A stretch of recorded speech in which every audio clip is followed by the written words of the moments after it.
1. கழிவறையும் குளியலறையும் வீட்டிற்குள் வைக்காமல் கொல்லைப்புறத்தில் வைத்தார்கள். ஏன்? பெயர் வைக்காத கண்ணுக்குத் தெரியாத கிருமிகள்.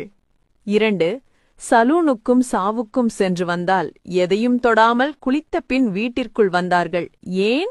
கிருமிகள். 3. செருப்பை வீட்டின் வெளியே விட்டார்கள். ஏன்? கிருமிகள். 4. பள்ளிக்கும் வெளியேயும் சென்று வந்தால் கை கால் கழுவி வீட்டிற்குள் வர சொன்னார்கள். ஏன்? கிருமிகள். 5. பிறந்தாலோ இறந்தாலோ தீட்டு என்று 10-16 நாட்கள் தனிமைப்படுத்தினர்.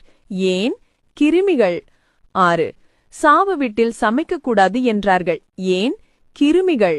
7. குடும்பத்திற்கு சமைக்கும் பெண்கள் குளித்துவிட்ட சமைத்தார்கள். ஏன்? கிருமிகள். 8. மாசல் பெருக்கி சாணம் மஞ்சள் தெளித்து கோலமிட்டார்கள். ஏன்? கிருமிகள். 9. மண் செம்பு வெண்கல பாத்திரங்களை உபயோகித்தார்கள். ஏன்? கிருமிகள். 10. வீட்டில் சமைத்த உணவையே பெரும்பாலும் உண்டார்கள். ஏன்? கிருமிகள். தனிமனித ஆரோக்கியம், சமூகத்தில் சுத்தம், அண்டை அயலாரோடு அகலாது அணுகாது உறவாடுதல் போன்ற நம் மூதாதையர் வாழ்வியல் நெறியை கிண்டலடித்து திட்டமிட்டு சிதைத்து நாகரீகம் எனும் பேரில் அதற்கான விலையை இன்று கொடுத்து கொண்டிருக்கிறோம்.